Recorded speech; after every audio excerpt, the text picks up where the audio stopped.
A ver, ¿cómo se lo planteo?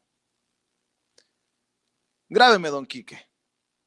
Hay periodistas que pueden estar muy enojados con el presidente Andrés Manuel López Obrador, pero hay plumas que creo que rayan ya no en lo mezquino, sino en lo cuasi criminal. Andan desatados.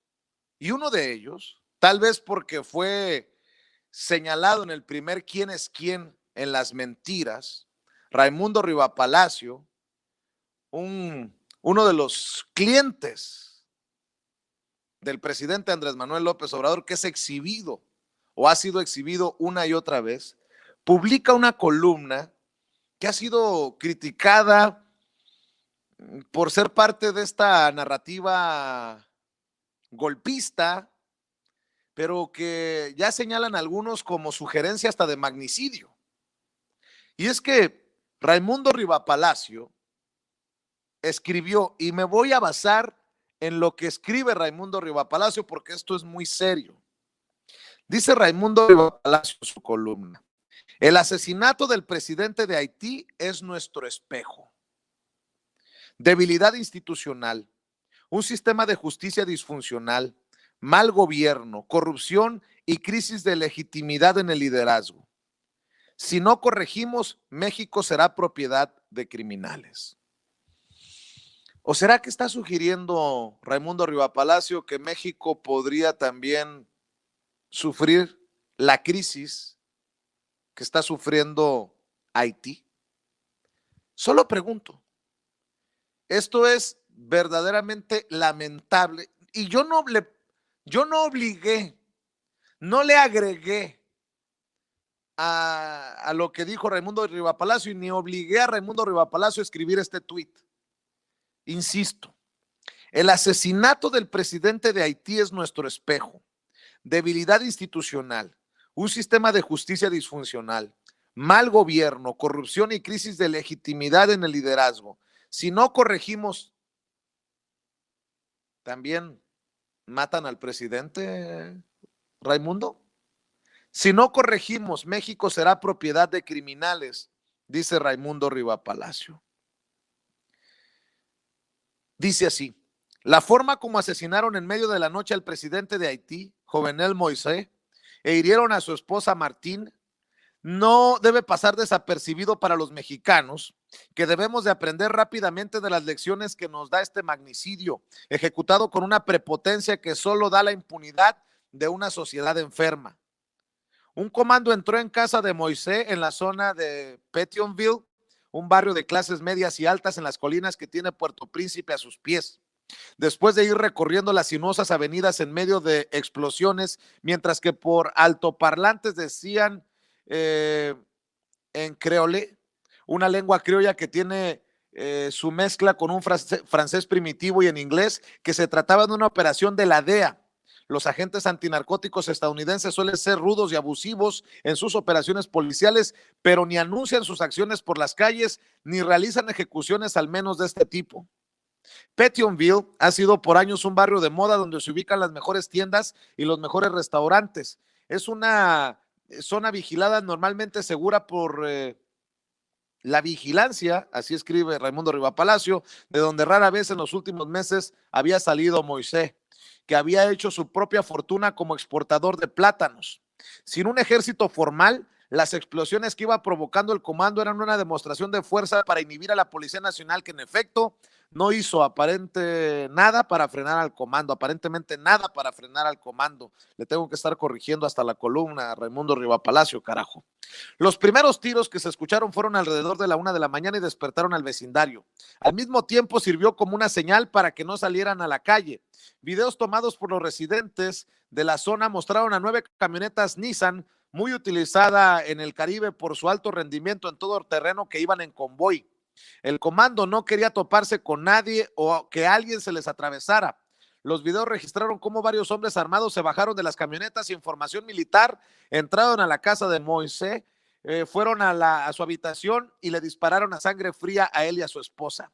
La rapidez como sucedieron los hechos permite suponer que tenían planos de la casa, lo que de comprobarse mostraría que fue una acción ordenada por alguien o un grupo que quería deshacerse del presidente. Por el tipo de armas, fusiles de alto calibre y los vehículos, se puede asumir que el golpe tuvo un buen financiamiento.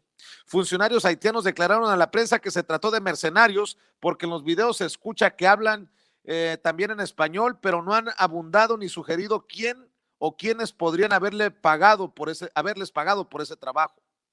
El asesinato del presidente de Haití se dio a 2 meses y medio de las elecciones generales, donde el presidente no podía participar porque una reforma constitucional que impulsó para que le permitiera reelegirse no contaba con respaldo. Su presidencia nunca dejó de estar en medio de la turbulencia política desde que fue electo en 2016, en unos comicios llenos de acusaciones de fraude y que debía concluir en febrero pasado. Moisés no dejó el poder y argumentó que le faltaba un año más, desatándose una crisis constitucional que no lo abandonó. A la crisis política se le sumaba la violencia social con bandas criminales que pelean el territorio en ese pequeño país en la isla de la Española. Haití es el país más pobre de América Latina, es considerado como la Somalia del continente por su disfuncionalidad. El tránsito de la dictadura de la dinastía Duvalier a un país democrático se redujo a elecciones y alternancias en el poder, pero no creó un nuevo sistema de organización social. Sus instituciones son débiles y su sistema judicial no funciona. A ello se le debe agregar la corrupción, como se arrastra desde los tiempos de François Baby Doc Duvalier. Estas características han facilitado el trasiego de drogas en donde están involucradas las bandas dominicanas con narcotraficantes colombianos, venezolanos y mexicanos. Ser trasiego de drogas no es algo nuevo en Haití, al tenerse evidencia que desde los 80, durante la dictadura de Duvalier, el ejército y la policía estaban al servicio del cártel de Medellín en el tráfico de cocaína a Estados Unidos. Y sigue con su columna Raimundo Rivapalacio, para cerrar con estos 2 párrafos. El asesinato realizado con total impunidad muestra el tamaño del pozo en el que se encuentra esa nación, pero también nos coloca un espejo para ver lo que sucede en regiones más cercanas a nosotros, como en Aguililla, en el norte de Tamaulipas, en amplias zonas del istmo de Tehuantepec, del sur del Estado de México o la Tierra Caliente en Guerrero, por mencionar solo algunos de los puntos paradigmáticos de lo que vivimos de manera similar, territorios bajo el control de los cárteles de la droga, aprovechando los vacíos de autoridad que se han dejado durante varios años. México no se encuentra en la misma categoría de Haití, pero los más de 25 millones de mexicanos que se estima viven en territorios controlados por el crimen organizado, por las mismas razones objetivas que desembocaron en el asesinato de Moisés, nos colocan en una situación de mayor riesgo si no reacciona el Estado mexicano. Insisto, me refiero nuevamente al tuit colocado hace 13 horas por Raimundo Rivapalacio. El asesinato del presidente de Haití es nuestro espejo. Debilidad institucional, un sistema de justicia disfuncional, mal gobierno, corrupción y crisis de legitimidad en el liderazgo. Si no corregimos, dice Raimundo Rivapalacio, México será propiedad de criminales. O también estamos ante la posibilidad de un magnicidio. ¿Cuántas veces han coqueteado con estas ideas de golpe de Estado, desde desquiciados de frena como Gilberto Lozano, hasta otros de más nivel? ¿A qué se refiere Raimundo Rivapalacio? Yo pregunto, ¿no estábamos ante ese espejo de Haití solo como ejemplo en tiempos de Calderón, con Genaro García Luna y Luis Cárdenas Palomino al mando de la guerra contra el narcotráfico? ¿No estábamos ante ese espejo de Haití, como lo plantea Raimundo Rivapalacio, con Enrique Peña Nieto? No es, viéndolo desde un término más constructivo, no es esta columna de Raimundo Rivapalacio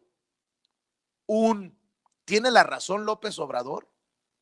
Porque no me diga que la debilidad institucional, el sistema de justicia disfuncional, la corrupción es del 2018 para acá.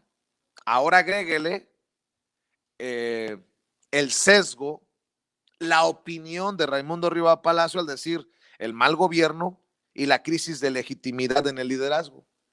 ¿Cuál crisis de legitimidad en el liderazgo? Andrés Manuel López Obrador fue elegido con más de 30 millones de votos. Más de 30 millones de votos y fue elegido democráticamente. Mal gobierno. ¿Para quién, Raimundo? Para los que no reciben dinero como usted, comprenderá que en tiempos de Peña Nieto sí recibió muchos millones para sus medios y para todo parece indicar callar. Ahora, si nos vamos a esas, ¿en qué manos están los tamaulipecos, por ejemplo? Allá gobierna el PAN. ¿En qué manos están los michoacanos? Allá gobierna el PRD. ¿En manos de quiénes, de quiénes están o de quién están los guanajuatenses? Allá gobierna el PAN. ¿En manos de quiénes están los guerrerenses? En Guerrero gobierna el PRI. Y así sucesivamente. Bueno. Voy en estos momentos a informarle también lo que dijo el presidente Andrés Manuel López